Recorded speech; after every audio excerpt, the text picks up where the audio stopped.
Okay, we'll wait for a few minutes. If we get some enough number of participants, then we'll start.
Okay, let's start. And before we start, I just want to announce how to see the recorded video. So if you see for the yesterday's recorded video, what you have to do is you have to log into CodeTantra, and in the timetable you have to select the so you will see the timetable for today, but you have to click yesterday. Uh, to click yesterday, what you see is you will see a little calendar. Okay, and in that calendar you have to click a respective date. Maybe if it's yesterday, then you have to click 14. Okay, and that will provide you um, the sessions of that particular day. And if you click on that, you will be able to see the recorded video. Okay, so that's how you can access the recorded video. Okay, so let's see. The talk for this session is on Jacobians, velocities and static forces. Okay, so in this one, what are the things we are going to see is so far what we have discussed is the position. Okay, so in the session of forward kinematics, we have discussed for a given joint variables how to calculate the position and orientation of the end effector, and for a given position and orientation of the end effector, how to calculate the joint variables, which is the inverse kinematics. Okay, so those are the things we have discussed. Now what we are going to do is how each body is moving. Okay, you want me to repeat what? Okay.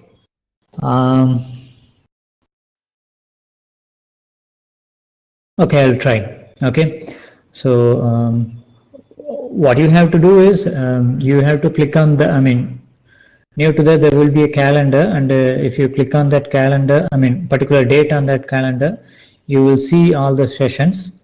Okay, and once you will see all the sessions, and you will see all the sessions of the completed sessions, and if you click on that, it will take you to a page where you can see the recorded video. Okay, anyway, at the end of this session I will repeat it once again. Okay. Okay, so right, so let's get to today's session, which is on Jacobian velocities and static forces. Okay, so as I mentioned, so far we have discussed only how to calculate. We have learned the relation between the joint variables and the position and orientation of the end effectors, so that in forward kinematics, for a given joint variables, we will know how to identify the position and orientation of the end effector, and in inverse kinematics we have to come up with the inverse relation, or for a given position and orientation of the end effector, how to calculate the joint variables.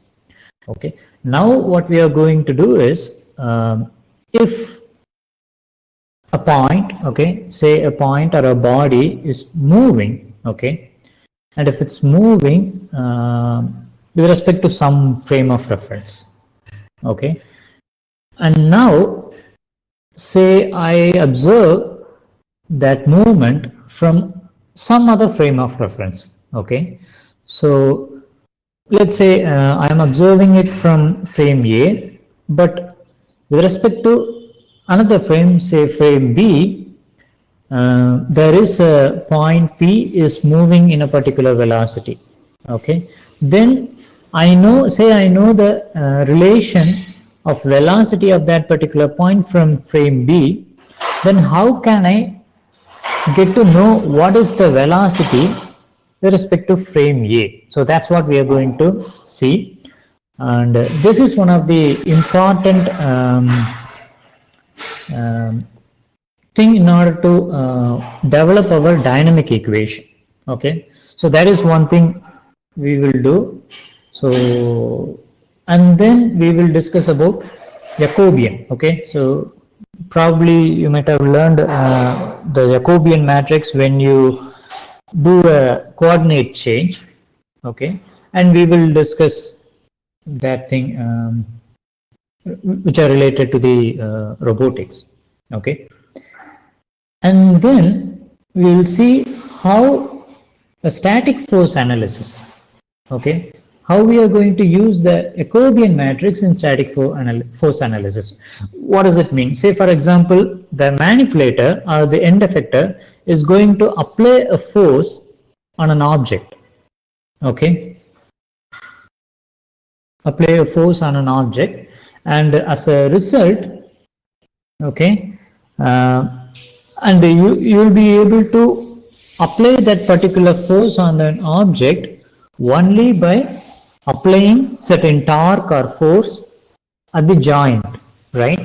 And what is the relation? For example, if my end effector has to apply a particular force, okay, which is in a particular direction, then what should be my torque applied at the each rotor at the joint, okay? So that's what we are going to see in the static force in manipulator, okay? So those are the overview of this today's session, and let's get into this. So let's go directly to the main equation. So this is the equation. Sorry, this one. This is just a linear one. Yeah. So this is the equation. First, we are going to derive equation 5.13. Okay. So for that, I will switch my screen.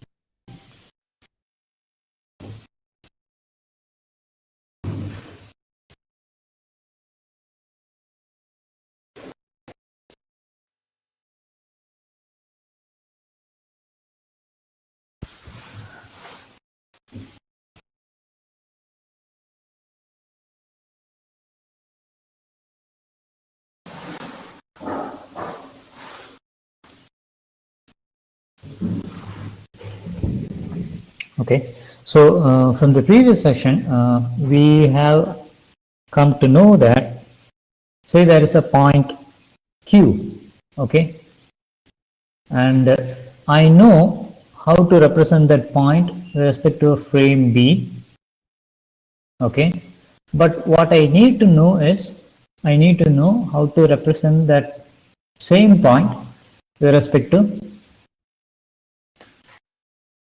frame A, okay, and we came to know that relation is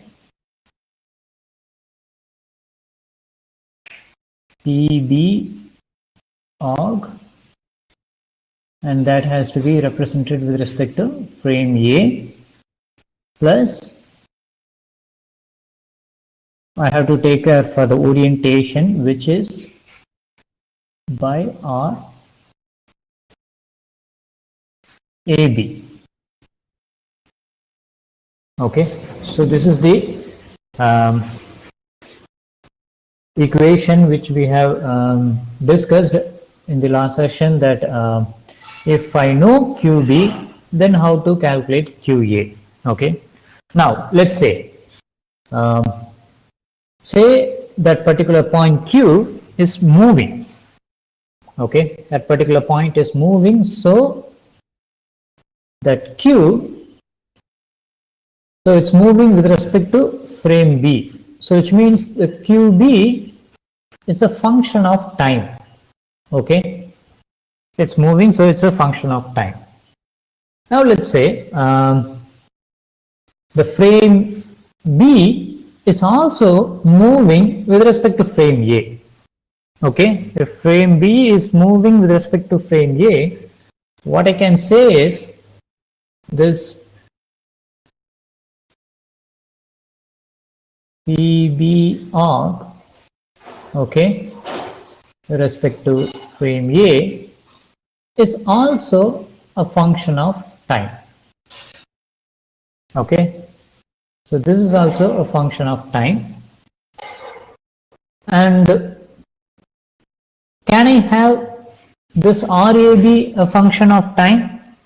So why don't we make a poll? So how many of you say RAB can also be a function of time? Okay, so if you think it's a function of time, then say yes.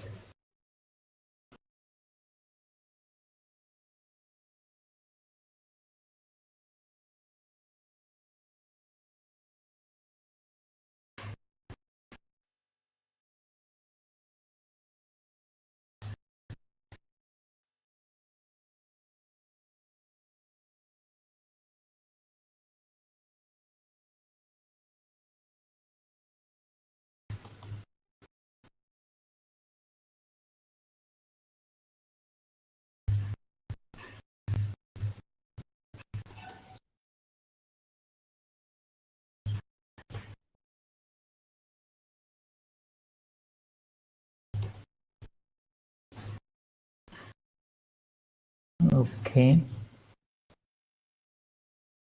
I mean that's okay, you can just guess anyway. We're going to discuss the answer.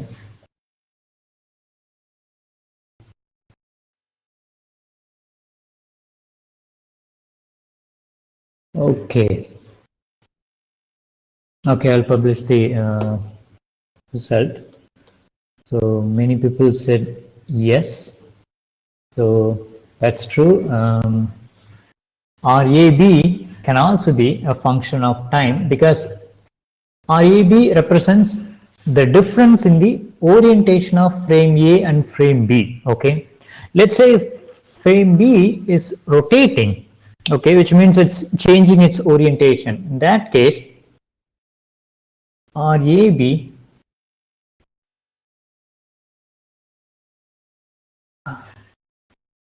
sorry,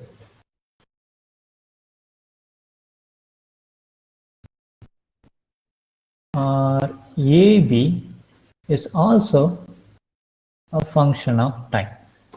Okay, now what we are going to do is, say I sit in frame B, okay, and I observe the point Q, and the point Q is moving, okay, it's moving in a particular velocity. I'm going to represent that velocity as V of which point I'm representing, Q, so that's the notation. With respect to which frame I'm going to represent, that's B, okay. Let's say I know this, but what I need is VQ, the velocity of the same point Q, but with respect to frame A, okay. So that's what I need. So from given this one, how am I going to calculate this one, provided if I know all these things, okay. So let's see how to do that. So the velocity VQA is nothing but d by dt of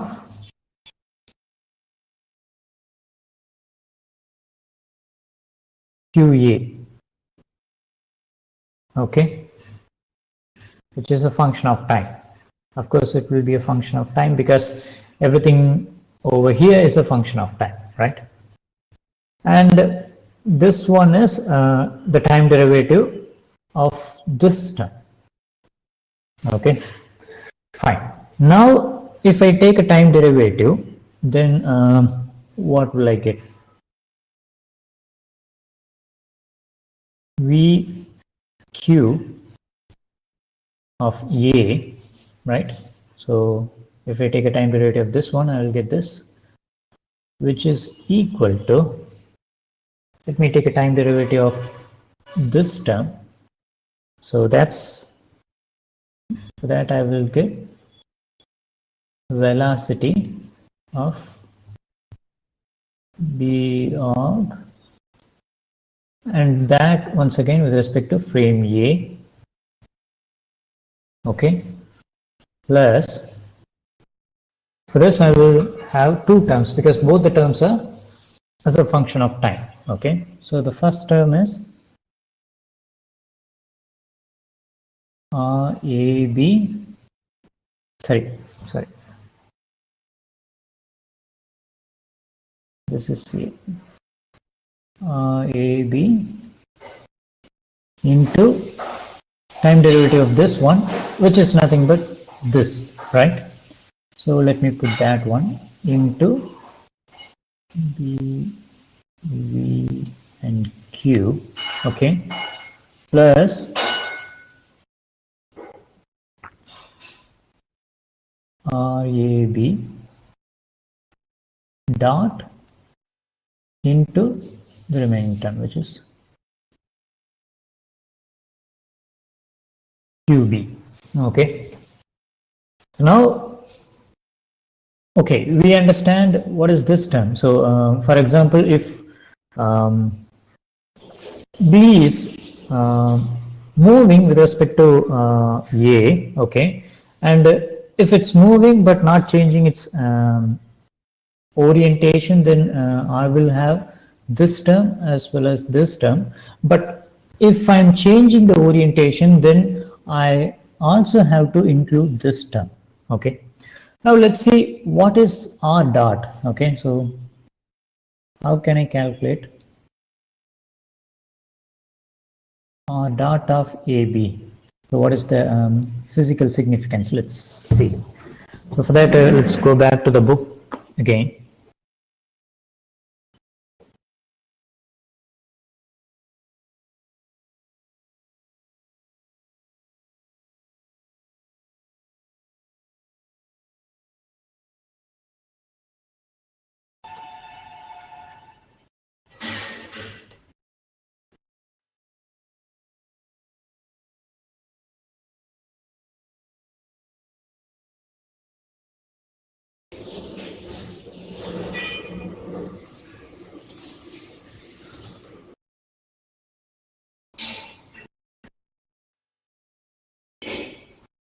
Just a second.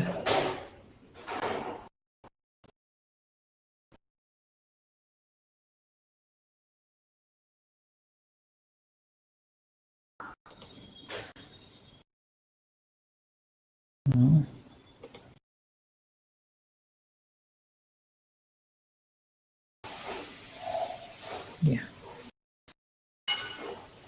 Okay. So so if you see, we have got this term, right? We have got this term as well. But here it's given in a different manner. So there is no R dot. Okay. So now we are going to, sorry, let me share it.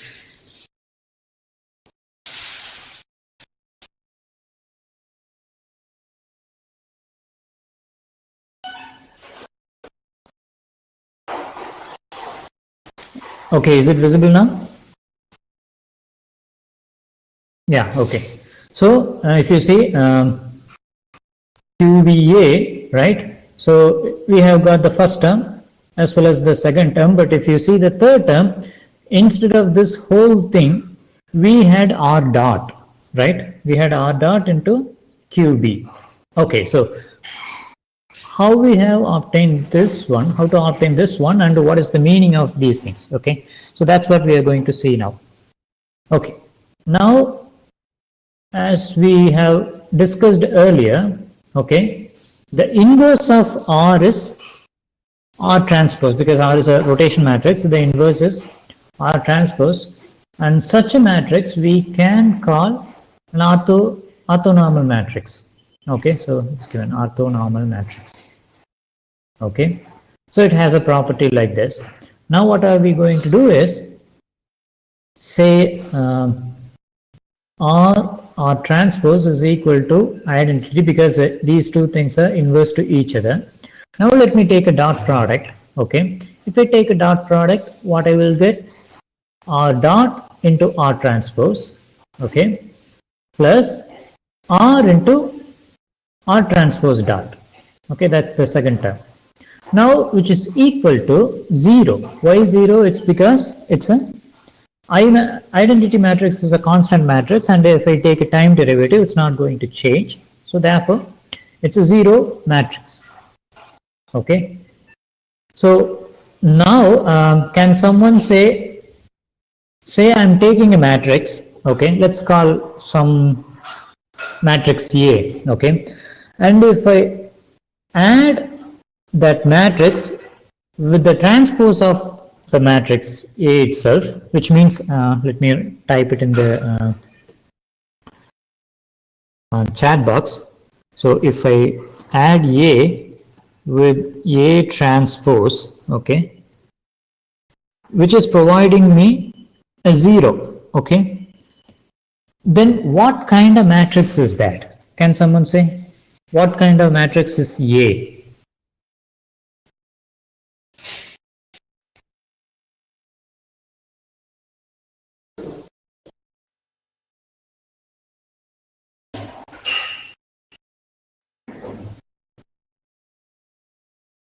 Invertible, but yeah, it will be invertible, but it has a special property. Yes, it's a skew symmetry matrix. Okay, the skew symmetry matrix, and that's the definition of skew symmetry matrix. Okay, so now if we see this whole thing, R dot R transpose, as a matrix, a single matrix, okay, then what I can say is R dot R transpose is a skew symmetry matrix together, okay, not separately, but together it's a skew symmetry matrix, okay, because if you take a transpose of this whole thing, you will get this one, okay. So from this I can say it's a skew symmetry matrix, and here they have called that skew symmetry matrix as S. Okay. Now, if it's a skew symmetry matrix, then what we can say is, say a skew symmetry matrix, okay, 5 point. Okay, so this one is nothing but, say you take a transpose of this one, what you will get is this.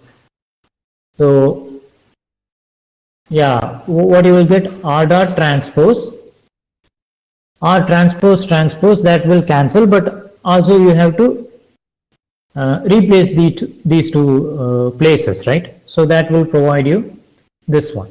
So basically 5.15 can be written as 5.16. Okay.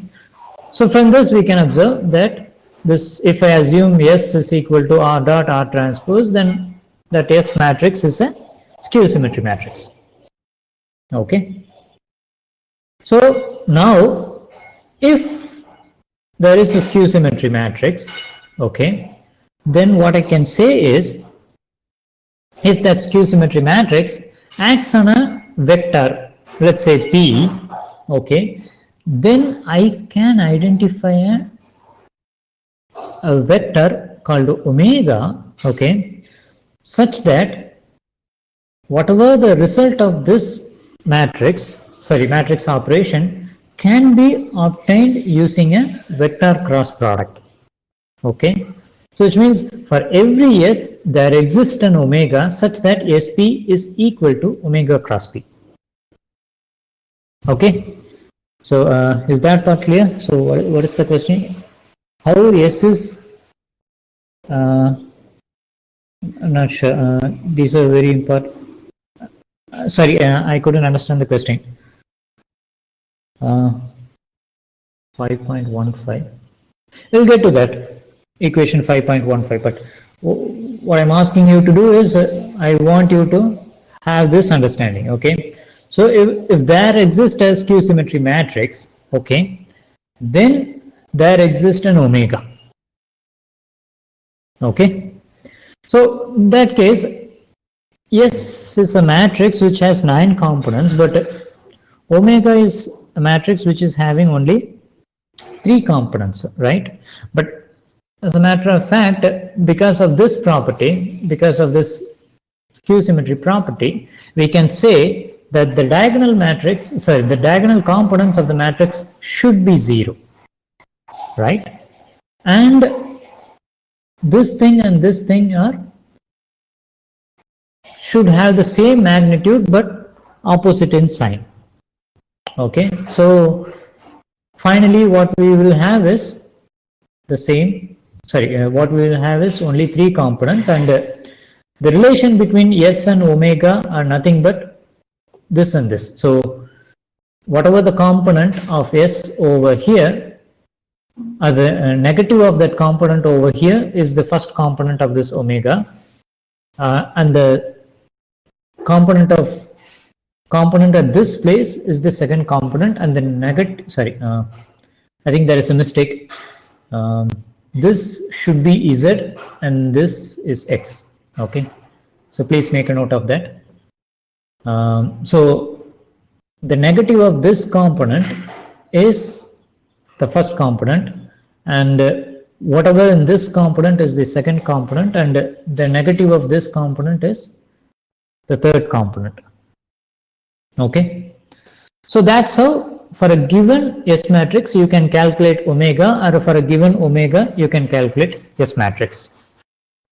Okay, now for our case, what is the meaning of this omega x, omega y and omega z? Okay, the meaning is nothing but, say for this problem, give me one sec.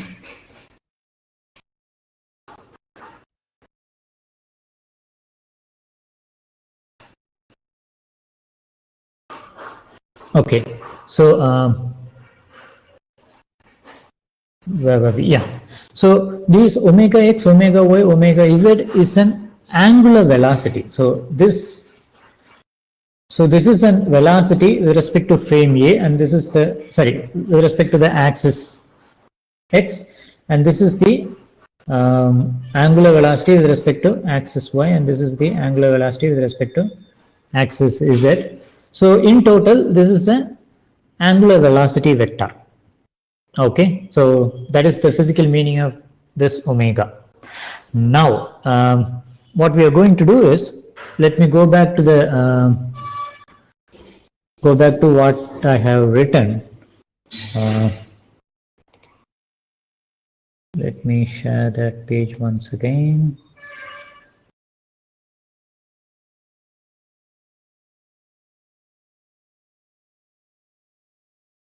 Okay, so if you see, so what is the result we have obtained? The obtained result is, one is S is equal to R dot R transpose. Okay, and we also know if we multiply some vector with the matrix S, what we will get is an omega cross P, right?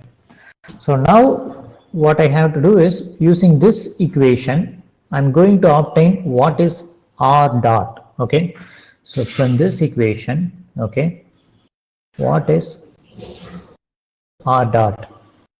Can someone say, so from this relation, what is R dot?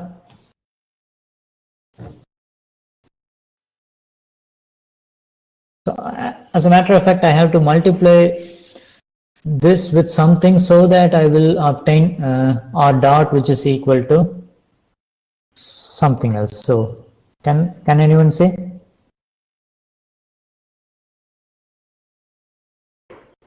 R dot, yeah, something like that. So what I have to do is, I have to multiply this whole thing with respect to R, but I have to multiply this side, not this side.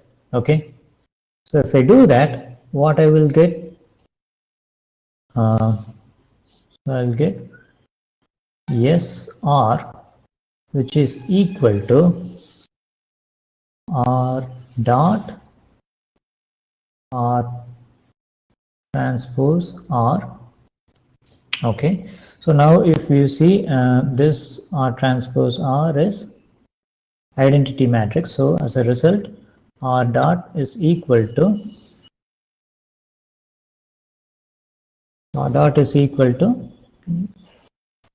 S into R. Okay, so now in the place of R dot, what I'm going to do is I'm going to put this one. Okay, so let me just consider the last, yeah, consider this term. Okay, so what I can say is R A B dot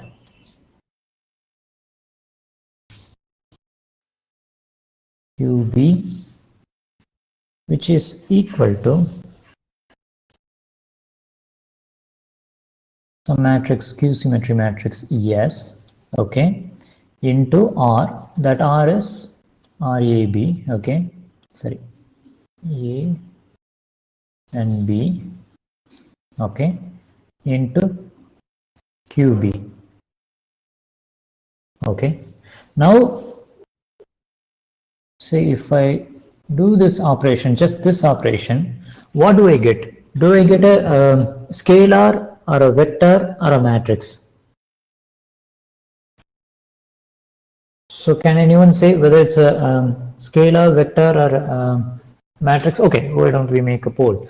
So by A we mean by scalar, okay, and by B vector, and C a matrix. Okay, let's make a poll.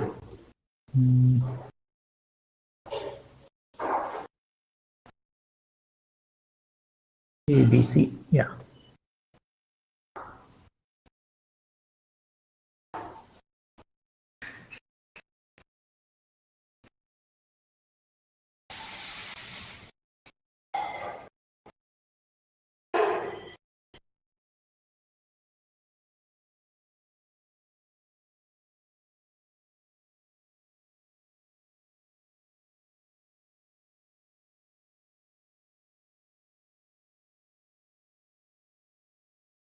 Just think, this term is nothing but this term, right? So maybe even by looking at this, you can come up with an answer.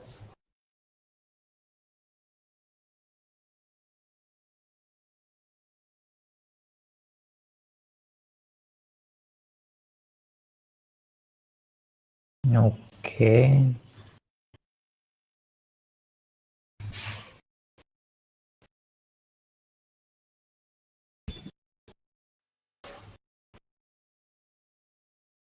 So let's wait 5 more minutes.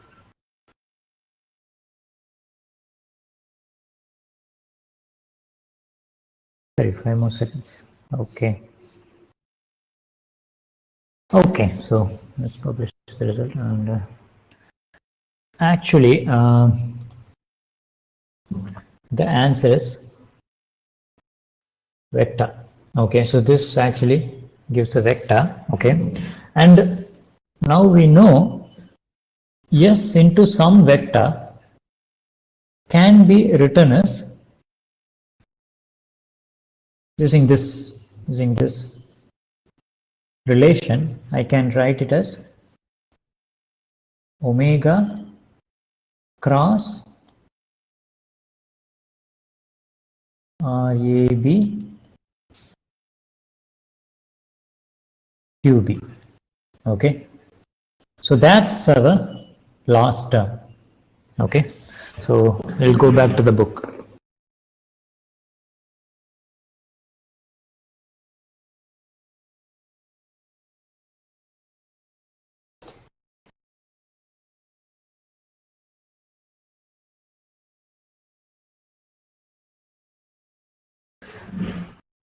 Okay, so if you see here, so this is the term, and the omega they have given once again, because we are taking a time derivative with respect to A and B, therefore This is also respect to A and B. Okay, fine. Now what we are going to do is, say in a okay, let me, yeah. So what are we going to do now is, say a robo is having a lot of links, right? So now what we are going to do is, we are going to identify the velocity of each link. Okay, so that's what we are going to do. How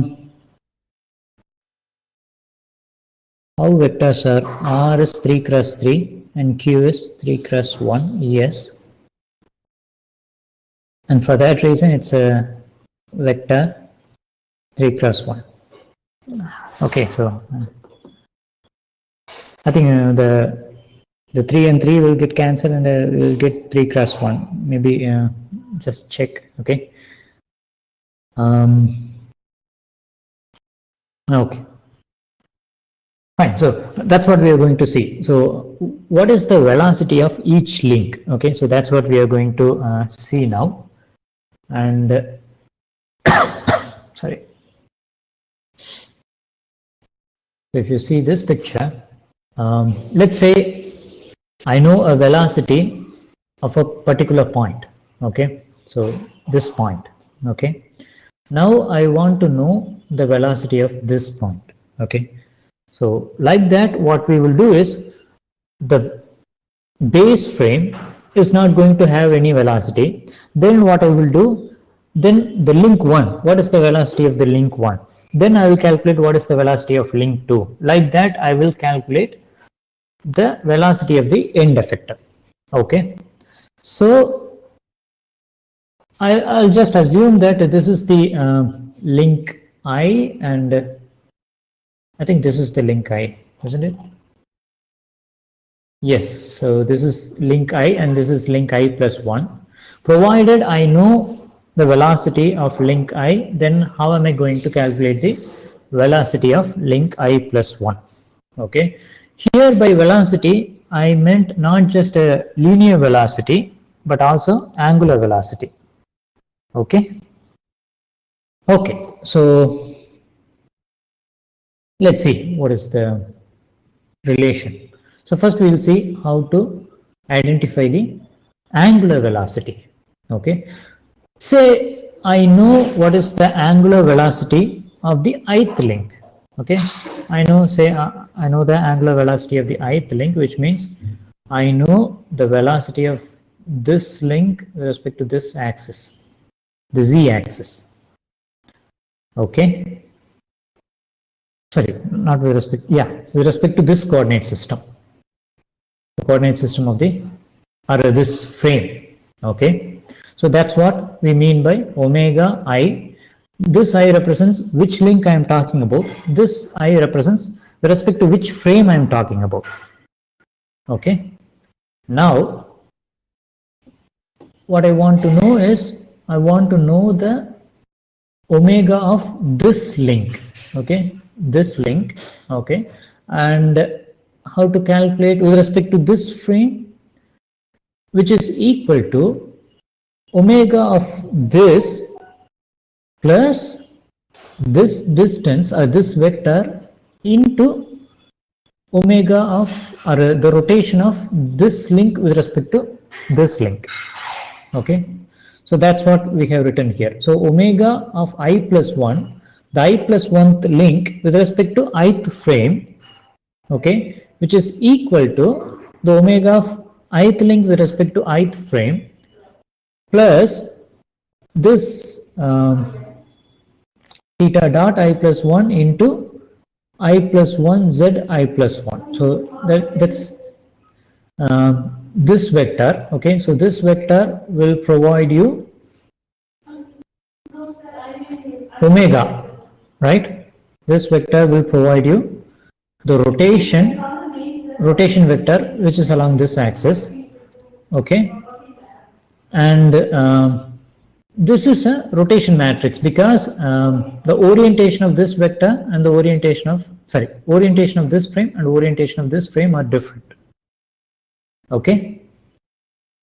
So now what we have obtained is I plus 1 and I. Okay. And similarly, what I finally require is omega I plus 1, but with respect to I plus 1th frame. Okay.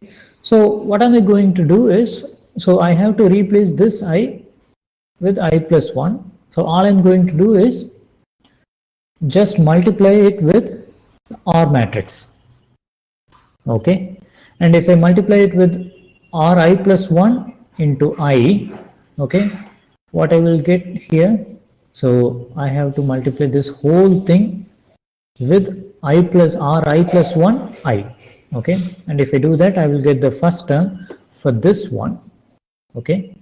And for the second term, okay, so this Ri I plus 1 and Ri plus 1 I, those two things will get cancelled because they are inverse to each other. So once they get cancelled, I will get this term. Okay. So this is how we calculate omega I plus 1 with respect to I plus 1 from omega I with respect to I. Okay. So any questions? So if it's clear, then we'll move to the linear velocity.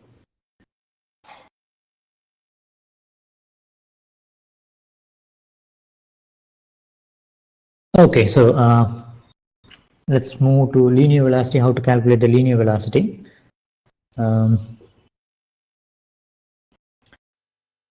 So this is the relation of linear velocity. Let's say once again, say I know the velocity of this point, okay. I know the velocity of this point with respect to this frame, okay. Now what I want to know is, I want to know the velocity of this point, and that too with respect to this frame. Okay, so how am I going to do that? So the relation is the following. Okay, so velocity of I plus 1th link with respect to ith frame is equal to velocity of ith link with respect to ith frame plus this one. Okay, and what is this one? This is so for example, I want to know what is the velocity. The velocity of this point plus, so this link is rotating, right? So this link will be rotating, and the angular velocity of that rotation is omega I, right? And omega I, which is along this vector, into this vector will provide me the velocity of this point, but with respect to this frame. Okay, so and for that reason, what we have put here is Vi plus 1, the velocity of the I plus 1th frame, but with respect to ith frame. Okay, so and this is the formula, but once again what we require is, we require the velocity of I plus 1th frame with respect to I plus 1th frame. Okay, sorry, velocity of I plus 1th link with respect to I plus 1th frame. So for that, what we are going to do, once again we are going to do the same like what we have done over here. We are going to multiply this whole thing by this matrix. Okay, and if we do that, what we will get is this. So in order to calculate this, we know all these things, and we also know pi plus 1 using the dh parameter. Okay, so now the formula is, if I know omega I with respect to I and Vi with respect to I, we can calculate omega I plus 1 with respect to I plus 1 and Vi plus 1 with respect to I plus 1 using this formula. Okay, and you will be wondering what is this extra term, right? So this extra term is, for instance, if this one, okay, if this link or if this joint is not a revolute joint, but it's a prismatic joint. If it's a prismatic joint, it will be moving relative to this one along this axis, along zi plus 1th axis, right? So, and what is the velocity? Velocity is d dot. Okay, so that's the velocity because this distance is d. Okay, and in what is the rate of change of that distance? That's d dot. Okay, so therefore we are having this additional term. Okay, so that's how we calculate the velocity and the angular velocity and the linear velocity of each link in the manipulator. Okay, so let's see an example. So this is the picture. Okay, this is the manipulator we are going to consider, and in this manipulator, if we see, so this is the transformation matrix. Okay, these are the transformation matrix, and if we see here, what is omega 1 1? Okay, so omega 1 1 we can obtain from this relation. Okay, so sorry, this relation, what is it? Yeah, so if this relation provided, say, let's say I is equal to 0, okay, because we are trying to calculate omega 1 1. Okay, so say I is equal to 0. Okay, when I is equal to 0, what do I get here? R I, and this one is 1. Okay, and this is the angular velocity of the ground frame. Okay, and the ground frame will have no angular velocity, so we can ignore this one. One second, somebody's.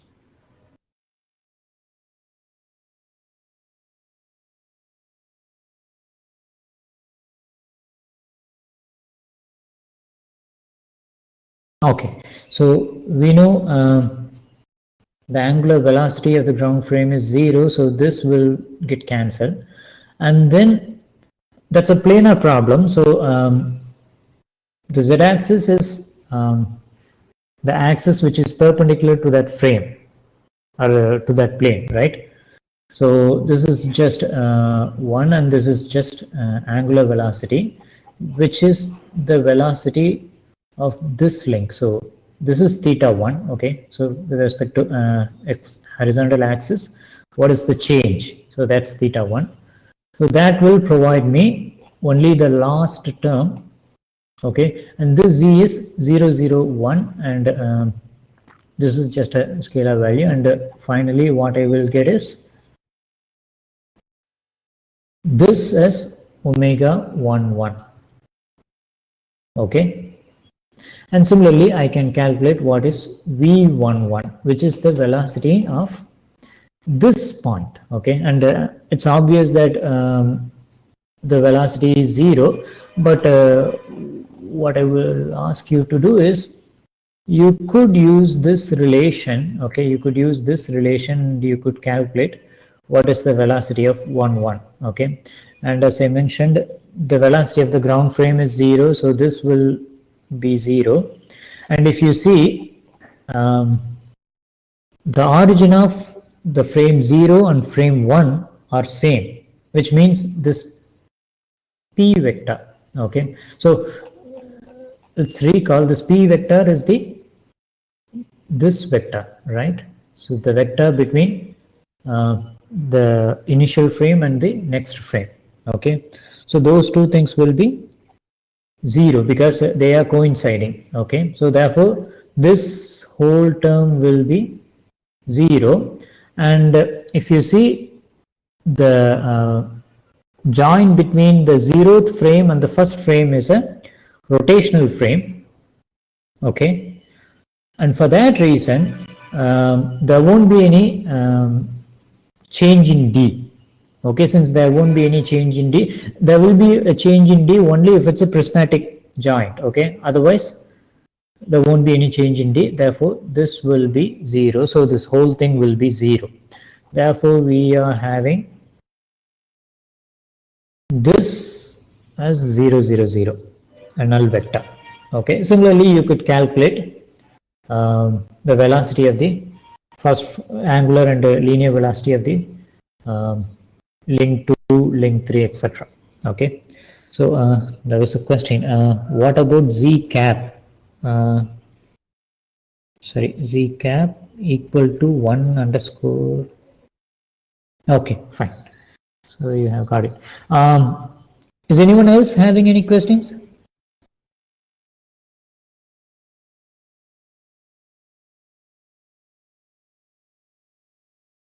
Okay, okay.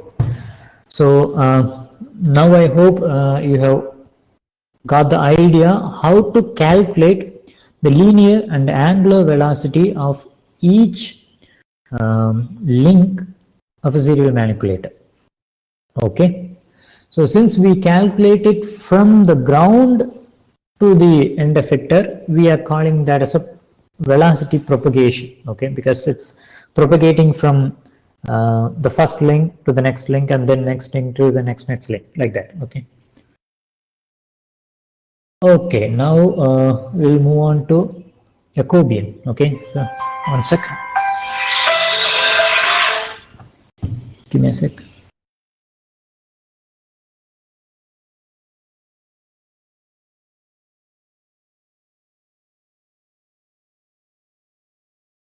Okay, so one query. These are valid only for point mass. I don't understand. See, the velocity, while we are talking about the velocity, we are talking about at which point we are talking about the linear velocity. Okay. So for that, we need to know which point are we talking about. So it doesn't matter whether it's a mass or massless or point mass. Okay. But it does matter when we deal with the dynamics. Okay, so tomorrow we will discuss about the dynamics, and at that time with respect to which point we are taking the velocity and all those things will matter. Okay, so any other questions? Okay, okay, so now go to Jacobian. Okay, say if you see, so in general we have seen that a system will have, it should have at least 6 degrees of freedom, because only then it can have a desired position and desired orientation. Okay, at a particular point in the workspace. Okay, so we will have, if it's a 6 degree of freedom, then the end effector is having the end effector is having a 6 variables, which can be given as x1, sorry, say the x1, x2, x3 are the joint variables. Okay, and y1, y2 up to y6 are the end effector position and orientation. Okay, and in the inverse or in the forward kinematics, we have obtained the relation between the joint variables and the end effector position and orientation, and those relation is given like this. Okay, these functions, and these functions are nonlinear functions. Okay, so in short, we can use the vector notation like this. Okay, where this y is a column vector of this one, and this is also a column vector, f column vector function, where the function is a vector valued function, where the vector is x. Okay, now if we take a differentiation or a perturbation of y1, so which is this, which can be written like this using this first equation. Okay, similarly I can write delta y2 as this and delta y6 as this. Okay, now this whole thing I can write it like a matrix form. So delta y, which is a column vector of these components, okay, and delta x is the column vector of delta x1, delta x2 up to delta x6. Okay, the remaining thing, dou f by dou x, will be a matrix, and the components of those matrix, whether we have the components, okay, the components of those matrix, the first component of that matrix is dou f by dou x1. The second component are the second component will be dou f by dou f1 by dou x2. Similarly, um, at this place, which means the second row, first column, we will have dou f2 by dou x1. Okay, and this is a matrix, and that matrix is known as Jacobian matrix. Okay, so that matrix is a Jacobian matrix which relates the derivative of delta x and delta y's. Okay, so now so in short, we can call, instead of dou f by dou x, we can put that as a j of x. Okay, now I would like to ask, what is the dimension of this Jacobian matrix? Okay, can anyone say what is the, for a 6 degree of freedom system, for this case, what is the dimension of the Jacobian matrix? Yes, it's a 6 by 6 matrix. Okay, so which basically, and if the derivative is a time derivative, okay, then I could say, instead of delta y, I could say y dot, which is equal to j of x into x dot. Okay, so this x is important because for a given matrix, okay, for a given matrix, the Jacobian matrix, sorry, for a given vector, sorry, for a given robot, a Jacobian matrix will be different for a different configuration. Okay, for example, say we have observed a manipulator. So a manipulator is having some particular theta 1 and some other particular theta 2. Okay, so where here theta 1 and theta 2 are the x value, and the position of this point is the y value. Okay, y vector. Okay, so now if theta 1 and theta 2 are having a certain value, and for that certain value we will have one Jacobian matrix, and if we change the theta 1 and theta 2 for the same system, we will have a different Jacobian matrix. Okay, so now there's one question: is it continuous? Means y dot and x dot.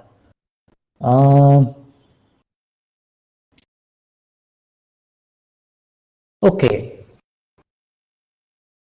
x dot and y dot, there are certain places which it may not continuous, and that's the following topic. Okay, where are we? Yeah, so what do we get from the Jacobian matrix? It is relating, okay, the joint variable velocity. So this is the joint variable velocity. If a joint variable velocity is given, okay, at a particular configuration, it will provide me the end effector velocity. Okay, so that's the relation we will be obtaining using Jacobian matrix. Okay, now how can we obtain the result? For example, say I want to know the I want to know the velocity of the joint variables, okay, provided I know the end effector velocity. What should I do? Can anyone say what should I do? From this equation you can say that. So what I'm telling is, I know y dot, but I want to know x dot. What should I do? Exactly, we can take inverse. Okay, if we take inverse, then x dot is equal to j inverse of y dot. Okay, but the question is, sometimes the Jacobian matrix will not be invertible.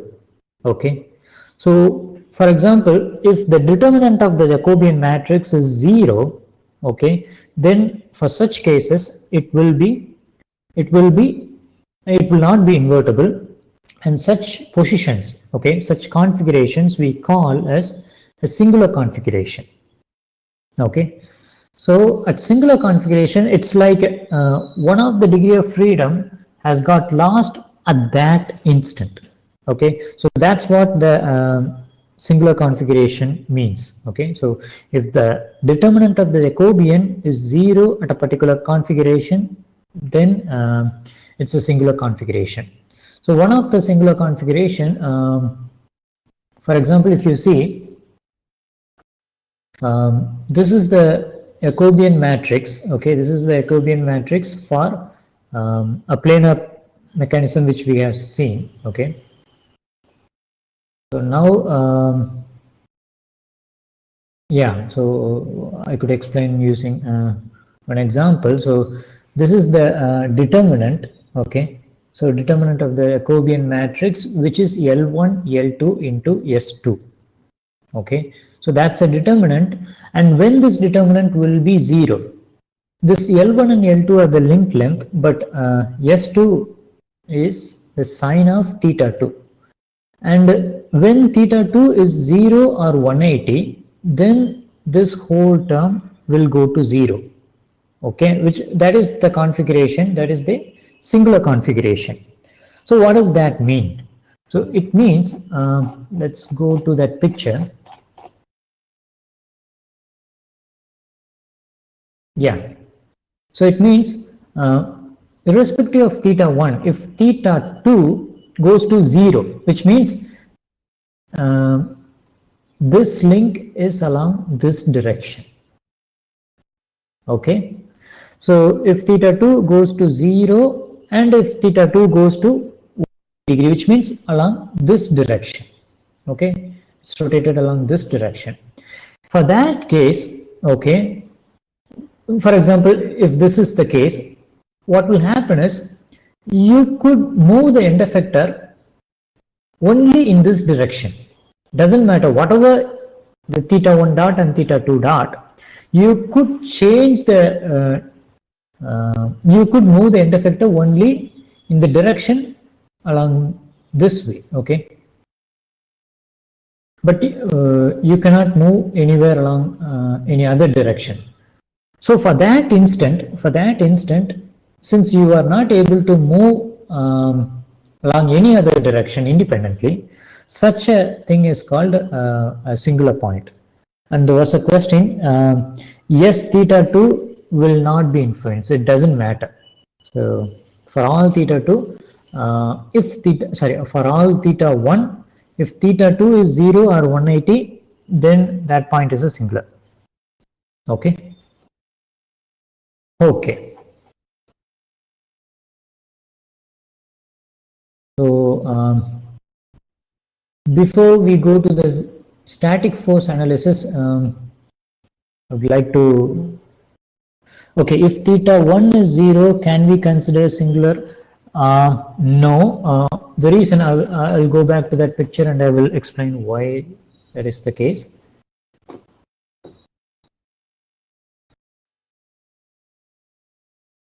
Okay, so why I have said so is because say when theta 1 is 0, which means along this direction, okay, and theta 2 can be anything, right? That's what you have said.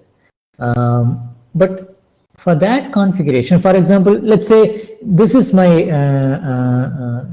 horizontal, okay, so this is my reference plane for theta 1. Okay, even for this case I can say that theta 1 is 0 and theta 2 is something else. Okay, now for this configuration, okay, is it possible for me to move this particular point in any direction by controlling my theta 1 and theta 2? Okay, actually the answer is yes. Okay, so for example, if I just rotate my theta 2, change my theta 2, I will move along this direction, right? And if I change just my theta 1, I will move somewhere along this direction. Okay, and if I change my theta 1 and theta 2 simultaneously, okay, I will have a movement which is a linear combination of this movement and this movement. Okay, so by choosing the appropriate theta 1 and theta 2, I can move in any direction at that instant. Okay, so for that reason, it doesn't matter what is theta 1, so it matters only what is theta 2 for this system. Okay. Okay, so let's go to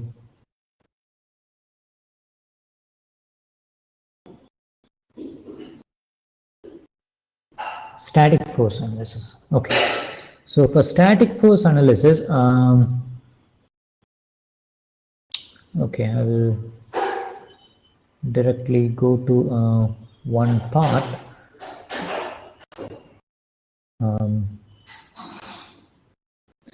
So using virtual work method. Okay, so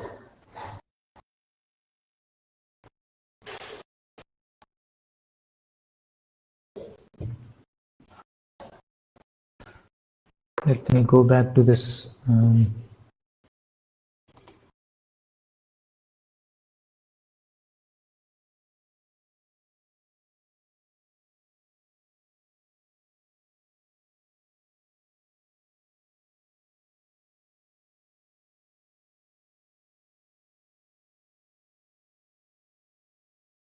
Okay, maybe I will.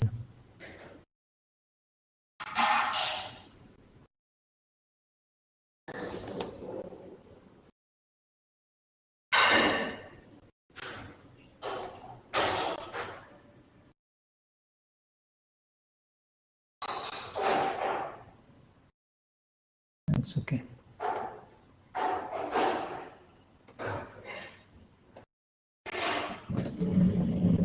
Okay, so for example, let's see what is the virtual work method. Say there is a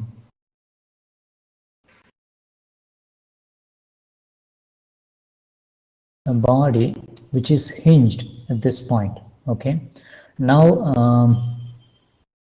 I'm applying a force here, and there is a support, and this is L by 2, L by 2. Okay, so now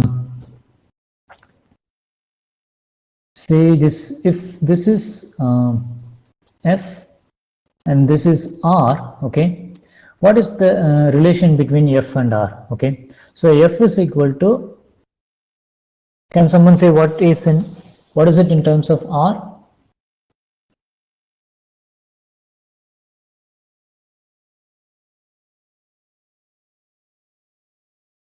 Can someone say what is it in terms of R?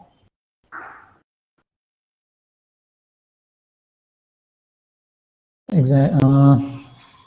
No, R is also a force, so it's just so force into this distance is equal to R into this distance.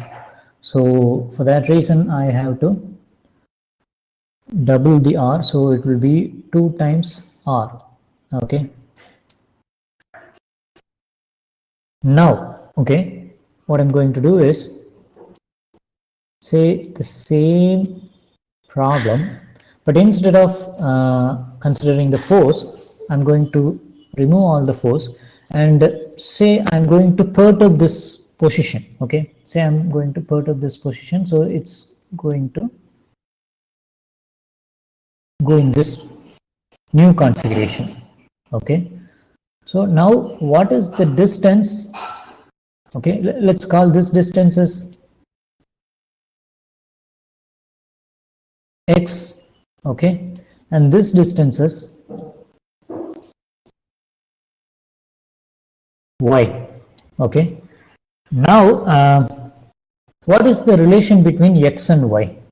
Okay, so what is the so can someone say x in terms of y?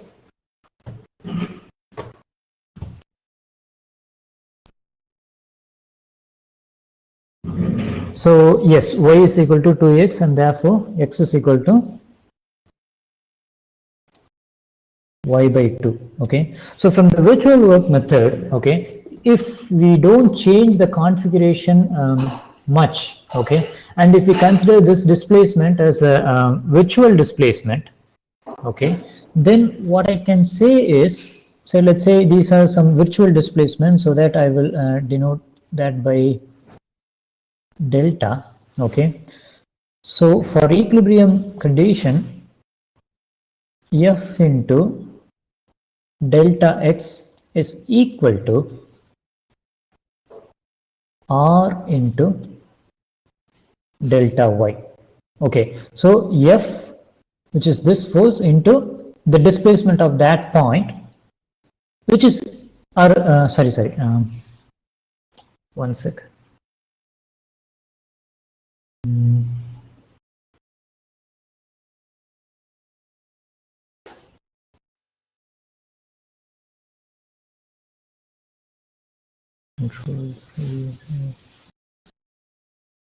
So that's the virtual work due to this force, okay, and plus, and if you see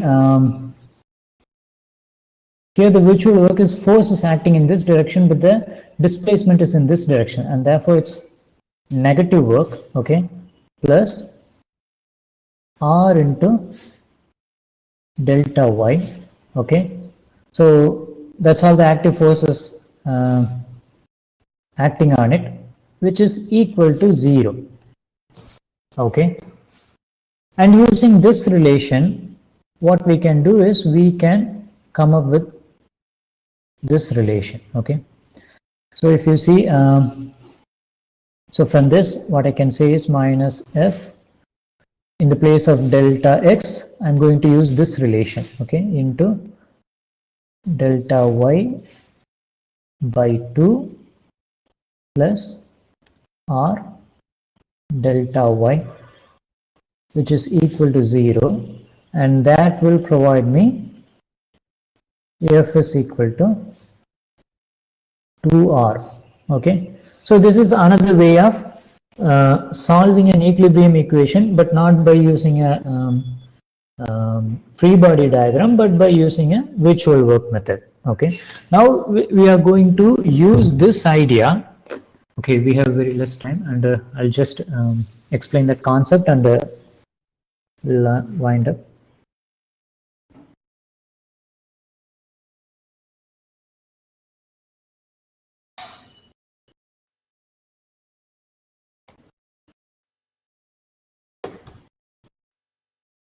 Okay, so this is what we have seen here. So this is the F represents the force. Sorry, I think screen hasn't got shared.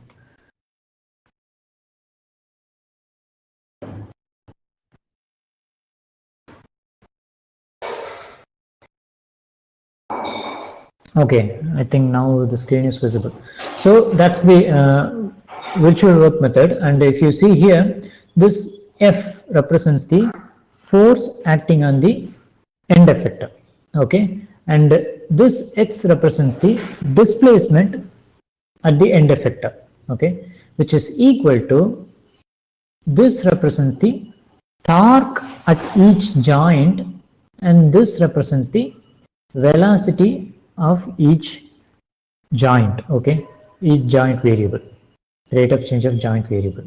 Now what we know is, we know the relation between delta x and delta theta, right? So that is using a Jacobian matrix, okay.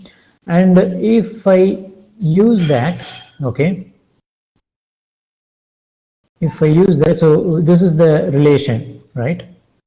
So for a given for a velocity of the end effector, and this is the velocity of the joint variables, and if I multiply the velocity of joint variables with j, we will get the velocity of the end effector, okay. And if I substitute this one over here in the place of delta x, what we will get is this one, okay. And once we cancel these two things, I think there was a mistake. Both the thetas are capital thetas, okay. Finally, if we cancel these two things, what we will get is this relation, okay. And then if we so if we take a okay, they have just take a transpose for this whole thing, so that this f vector will be a column vector, okay. So then this is the static force, okay. This is the force at the end effector, and this is the torque at the each joint, okay. So using this relation, we can calculate the required torque for a required static force at the end effector, okay. So right, so we don't have much time, so now I'd like to open for any questions.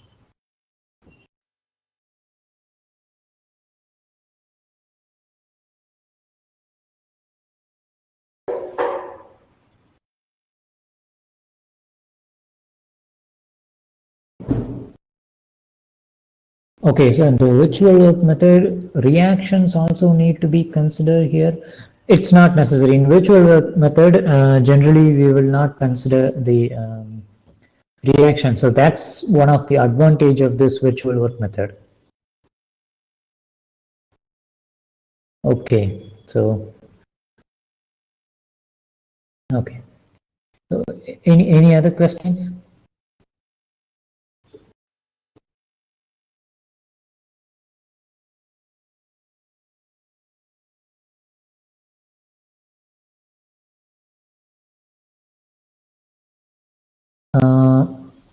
Joint variable is no. Actually, in the forward kinematics, we have discussed that two variables, right? One is theta, another one is d, right? So those two variables are the joint variables. Okay. So if everything is a revolute pair, only theta is the joint variable. Okay. So here in this case, it's a combination of theta as well as d. Okay, it's not that just theta or just d. It's a combination. Okay, so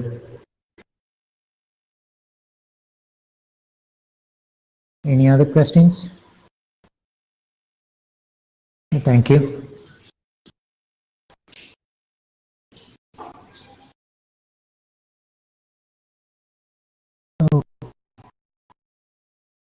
Okay, so once again, I will just explain how to see the recorded video.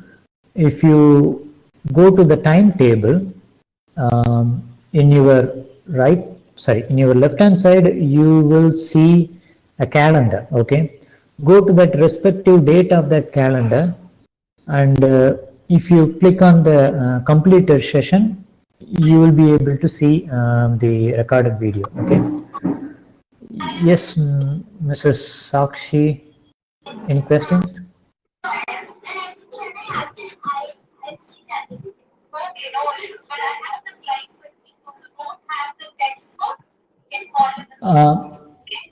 Ma'am, your voice is not clear. Hello?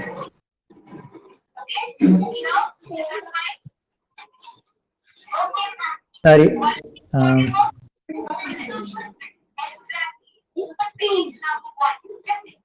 Okay, I'm not sure whether she's talking to us or someone else. Okay. Um,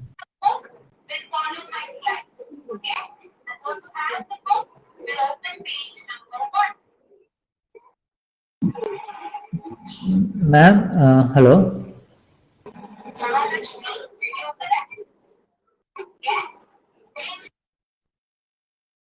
Okay, still I'm unable to get the question. Sorry, and if you have the question, you could write it.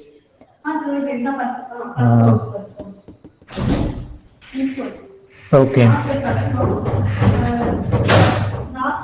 She has mic on, but she might be busy with. Okay, okay, okay. So about the next sessions, the following sessions. Tomorrow we are going to discuss the dynamics. Okay, so tomorrow morning we are going to discuss about the dynamics, and while we discuss the dynamics, we'll be using some of the results we have obtained from this lecture. Okay, but before that, we thought that it would be nice if you get an introduction to Newton-Euler dynamics and Lagrangian dynamics. So regarding that, a professor from the physics department will be delivering the lecture, and if it's not robotics, in general it will be very interesting and very useful. So I encourage you to attend that lecture. It will be very interesting. Okay, so so this time unfortunately we weren't able to put some MATLAB session, so we thought of planning, but we weren't able to do it this time, but surely we will do it sometimes in the next session, and also I'll see whether it's possible to push anywhere in this time as well. Okay. Okay. Okay, so I think we are running out of time, and thank you. So if you have no questions, then we will see in the next session, which will be at 2:30. Okay. Thank you very much.